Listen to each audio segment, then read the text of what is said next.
भाइयों और बहनों, दर्शकगण, श्रोतागण, मातृशक्ति को नमन। खास विशेष चित्त समाधि देने वाला, अच्छा इंसान बनाने वाला, इंसानियत के गुण सिखाने वाला, मानवता के गुण सिखाने वाला, परोपकार की बातें बताने वाला, जनता की भलाई की बात करने वाला, समाज में एक अच्छा वातावरण बनाने वाला, सुखी जीवन बनाने वाला पुनरुत्थान कार्यक्रम में आपका हार्दिक स्वागत है, अभिनंदन है, सत्कार है।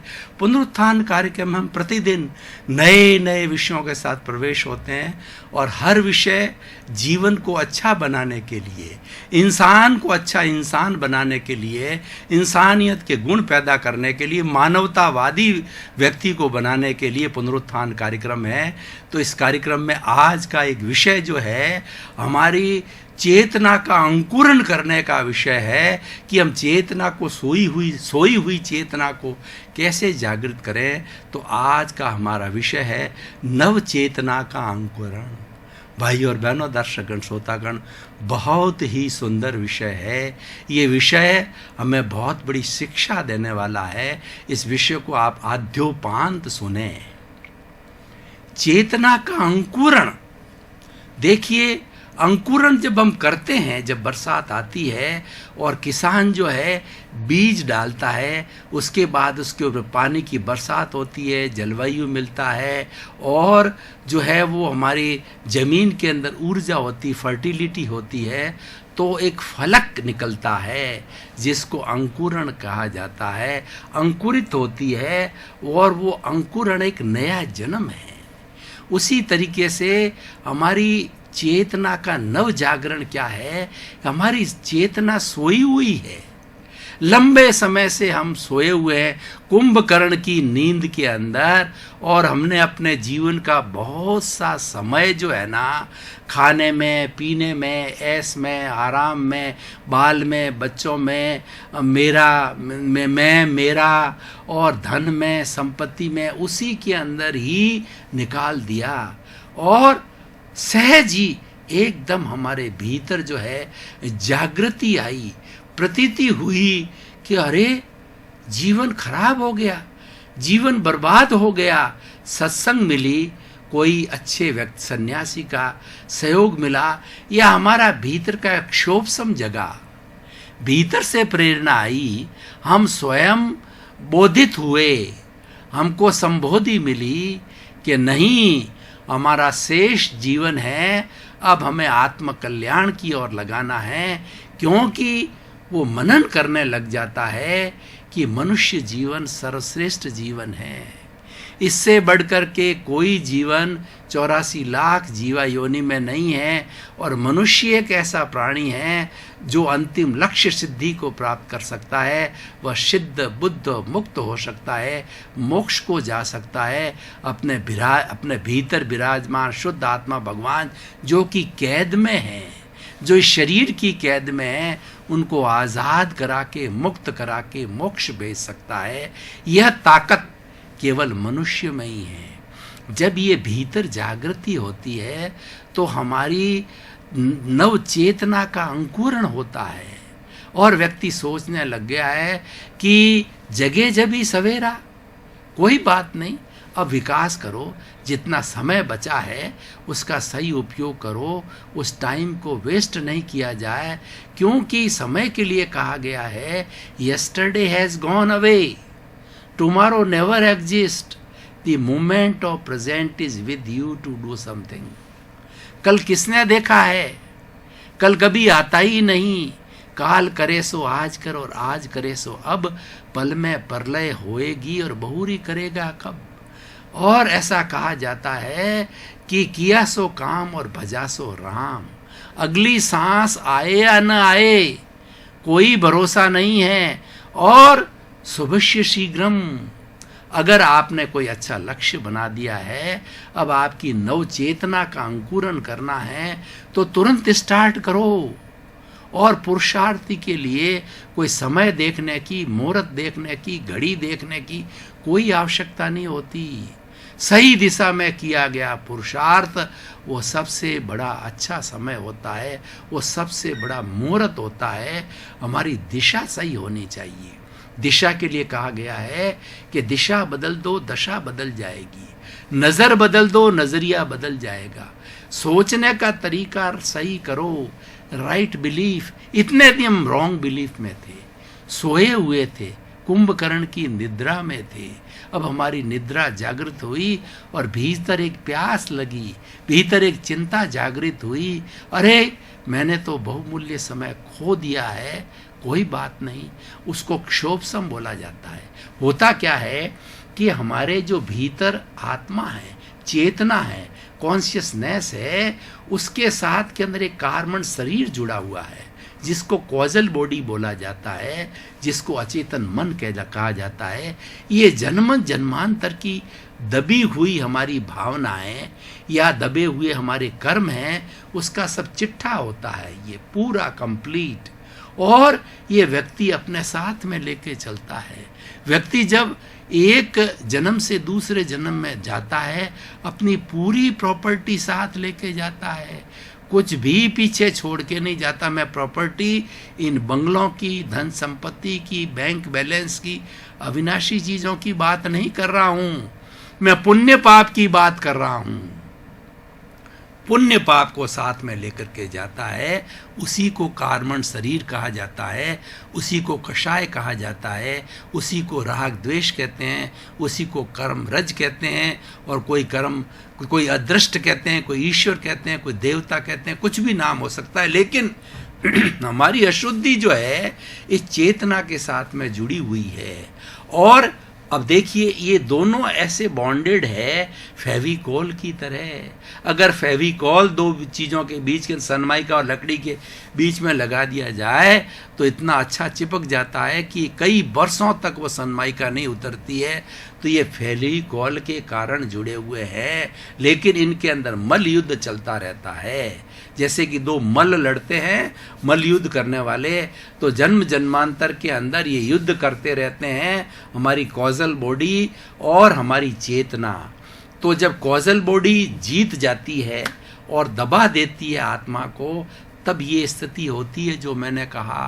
कुंभकर्ण की नींद सो जाते हैं, ऐश आराम में, मौज शौक में, और कई लोग तो बहुत बुरी संगत में चले जाते हैं, अय्यासी, ड्रिंक है, ये वगैरह, मतलब अपने जीवन को बिगाड़ देते हैं। और ये स्थिति सारी संसार के भोग की स्थिति चली जाती है, सेंसुअल प्लेजर के अंदर चला जाता है।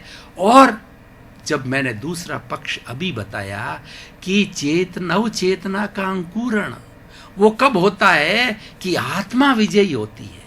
जो कॉजल बॉडी पुट हो जाती है और चित्त हो जाता है, और इसके ऊपर जो आत्मा आ जाती है, तो नव चेतना का अंकुरण होता है। इसको दार्शनिक भाषा में क्षोभसम कहा जाता है। अब ये जितने जितने समय तक रहता है, उस वक्त के अंदर ये सेंसुअल प्लेजर दबे हुए रहते हैं और व्यक्ति को धार्मिक भावना अच्छी लगती है। साधु संतों की संगत, अच्छा साहित्य पढ़ना, ईश्वर की भक्ति करना, मंदिर जाना, सामायिक करना, आलोचना करना, प्रतिक्रमण करना, प्रत्याख्यान करना, ये उनको अच्छे लगते हैं। अपने दोष देखने अच्छे लगते हैं और दूसरे के भाव बिगाड़ने बहुत बुरे लगते हैं। उसमें उसको घृणा होने लगती है और सबको आत्मवश देखता है। संसार की हर चेतना में वो अपनी चेतना के दर्शन करता है, प्रभु के दर्शन करता है, ईश्वर के दर्शन करता है। ऐसी उसकी भावना धर्ममय हो जाती है, उसको क्षोभसम बोला जाता है। और यही चेतना का जो है, नव चेतना का अंकुरण है, इसी को अंकुरण कहा जाता है। और कोई बात नहीं है, जब भी अंकुरण हुआ तो चरे वेती, चलते रहो। हम चलते रहे, कारवां बनता गया। अब आपका ध्येय बन गया, आपका लक्ष्य बन गया, आपकी आत्मा, आपका प्रभु आपके साथ में है। अच्छे अच्छे कार्य करते चलो।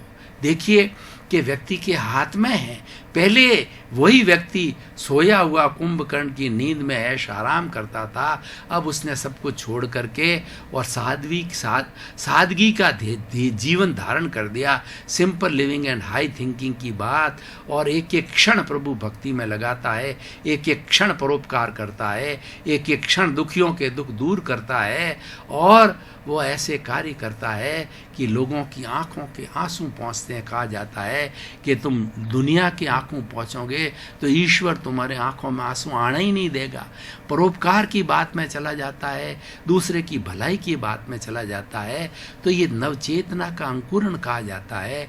इसलिए भाई और बहनों, दर्शकगण, श्रोतागण, ये एपिसोड हमें क्या बताता है, क्या शिक्षा देता है कि हो सकता है कि हमारा समय सेंसुअल प्लेजर्स के अंदर चला गया, हमें कुछ परिस्थितिवश कहिए या कहिए हमारे मोहवश कहिए, हमारे के अंदर मोह की निद्रा आ गई थी, उसके वशीभूत होकर के हम तो धन दौलत परिवार और अपने उसमें रहे और हमने कभी भी ईश्वर की भक्ति नहीं की, हमने कभी ईश्वर का नाम नहीं लिया, हमने धर्म की और कभी भी मुख नहीं किया, हमने साधु संतों की कभी संगत नहीं की, हमने अच्छी अच्छी धार्मिक ग्रंथों का कभी स्वाध्याय नहीं किया, अपना स्वयं निरीक्षण नहीं किया, अपने भीतर विराजमान शुद्ध आत्मा भगवान प्रभु के कभी दर्शन नहीं किए, भीतरी जगत में गए ही नहीं, हम तो बाहरी जगत में गोते लगाते रहे। इसलिए कहा गया है, जिन खोजा तिन पाइया और गहरे पानी बैठ, मैं बपूरी ढूंढन चली और रही किनारे बैठ। अरे भाई और बहनों, दर्शकगण, श्रोतागण, चेतना का नव अंकुरण करना चाहते हो तो चेतना कहीं बाहर नहीं है, चेतना आपके साथ में, आपकी नाभि में, आपके पूरे शरीर में। आप गहरे गोते लगाइए, गहरे गोते लगाएंगे तो मोती मिलेंगे। और आप समुद्र के किनारे बैठे बैठे जो इंतज़ार कर रहे हो कि मोती मेरे पास आ जाए, मैं लेके घर चला जाऊं, मोती आने वाला नहीं है। मास्क लगा के, ट्रेनिंग लेकर के गहरे जो है जाकर के और शीप के मुंह से मोती निकालना पड़ेगा। जब मोती मिलेगा तो भाई और बहनों पुरुषार्थ करना पड़ेगा। तो इसीलिए आप पुरुषार्थ करिए, सब कुछ प्राप्त हो जाता है। और जो व्यक्ति पुरुषार्थ करता है उसको सब कुछ हासिल हो जाता है। उसका लक्ष्य होना चाहिए, उसकी दिशा होनी चाहिए, उसका उसमें दिलचस्पी होनी चाहिए, उसमें इंटरेस्ट होना चाहिए। भाई और बहनों, दर्शकगण, श्रोतागण, इंटरेस्ट एक ऐसा विषय है कि व्यक्ति रात रात भर बैठ करके भी चैंटिंग कर लेता है, स्वाध्याय कर लेता है, एक मिनट भी खराब नहीं करता। इतनी लगन लगती है प्रभु की, ईश्वर की, रोम रोम के अंदर वो आनंद के अंदर पुलकित होता रहता है और जीवन का सार निकालता है।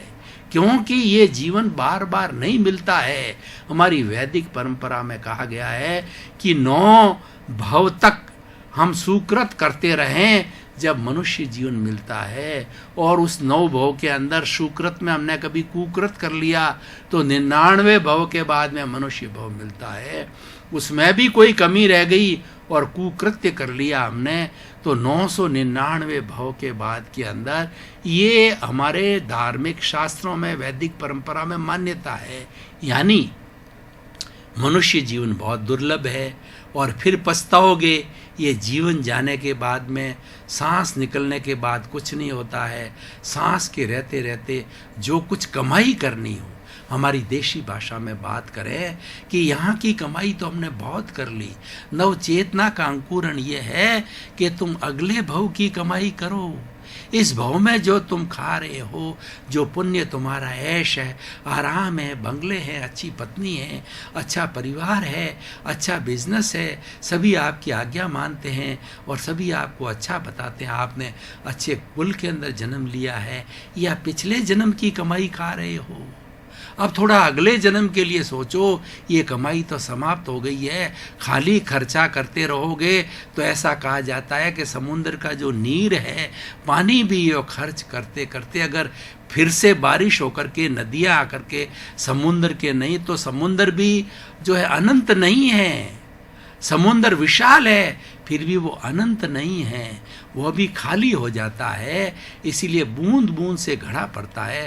थोड़ा थोड़ा आप जोड़ते जाओगे तो धीरे धीरे जो है पुण्य होगा। तो मेरे कहने का अर्थ ये है, अगले भव की कमाई करने को ही हम नव चेतना का अंकुरण कहते हैं। सही सही सीधी सपाट भाषा में मैं कहना चाहूँगा, अगले भव की कमाई, अगला भव सुधारो। अगला भाव कब सुधरता है कि जैसे मनुष्य जीवन कब मिलता है, हम सादगी से रहें, हम धोखाधड़ी नहीं करें, हम सरलता से रहें, दूसरे के दुख को अपना दुख समझें, दूसरे के दुख हो तो हमें संवेदना आना चाहिए, और किसी की पाप हो जाए, किसी बेचारे को कष्ट हो जाए तो हमारे भीतर दर्द की महसूस होना चाहिए। जीवन में सरलता आनी चाहिए, कुटिलता नहीं आनी चाहिए। जो सरल व्यक्ति होता है और सरलता रखता है जीवन के अंदर, वो आज आगे जाकर के मनुष्य जीवन मिलता है। क्योंकि नरक गति, तिर्यंच गति, मनुष्य गति, देव गति, इन 4 गतियों में सबसे बढ़िया गति मनुष्य गति है। मैं बार बार बताता हूँ, अच्छी गति इसलिए कि सिद्धि को प्राप्त करने वाला पट्टा सिर्फ मनुष्य के पास ही है। इतनी बड़ी ताकत है मनुष्य जीवन के अंदर, और ईश्वर ने शरीर ऐसा दिया है कि व्यक्ति चाहे वो कर सकता है। बस ये है कि उसकी करने का इंटरेस्ट होना चाहिए, उसमें जागृति होनी चाहिए, उसमें प्रतीति होनी चाहिए, उसमें आत्मविश्वास होना चाहिए, स्वयं का मनोबल होना चाहिए कि मैं अच्छाई की तरफ जाऊं। इस दुनिया में दोनों रास्ते हैं, आप किसका चुनाव करते हो? आप बीज बोने के लिए स्वतंत्र हो। जब बरसात होती है तो किसान स्वतंत्र है कि वो कौन सी फसल लेना चाहता है, लेकिन एक बार बीज बो दिया फिर कहता है कि मैंने गलती कर दी, तो जो बीज बोया है वही फल, वही पौधा, वही फसल उसको मिलेगी। इसलिए भाई और बहनों, दर्शकगण, श्रोतागण, नव चेतना का अंकुरण ये एपिसोड हमें शिक्षा देता है कि आप अच्छाई की तरफ जाओ। रास्ते दोनों हैं, आपको दोनों तरह के साथी मिल जाएंगे। अच्छाई की तरफ आपने मुख किया तो अच्छाई के दोस्त मिल जाएंगे, अच्छाई के संजोग मिल जाएंगे, और अच्छाई आपसे कराते चले जाएंगे। आपने बुराई का रास्ता चुन लिया, आप शराबी बन गए, तो आपके दोस्त जो है शराबी आपको मिलते जाएंगे। और अपराध करने चले, आपने आतंकवाद का रास्ता ले लिया, तो आतंकवाद की ओर बढ़ाने वाले आपके हो जाएंगे। रास्ते का चयन करो। वो कही जाती है, हमारी राइट बिलीफ कही जाती है।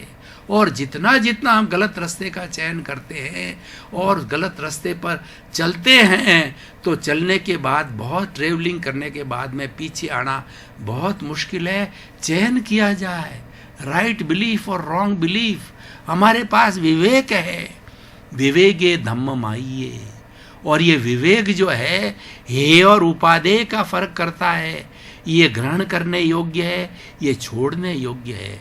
तो भाई और बहनों, दर्शकगण, श्रोतागण, आज का एपिसोड ये कहता है कि नव चेतना का अंकुरण करो। कोई बात नहीं, समय निकल गया उसकी चिंता मत करो, लेकिन इसी क्षण फुल स्पीड के साथ में अच्छाई की तरफ, और जो है आपके राइट बिलीफ की तरफ, आत्मकल्याण की तरफ और परोपकार की तरफ, लोगों की भलाई की तरफ आप प्रयाण कर लो, तो आपकी बची हुई जिंदगी सुधर जाएगी। आपका लोक नहीं, परलोक भी सुधरेगा।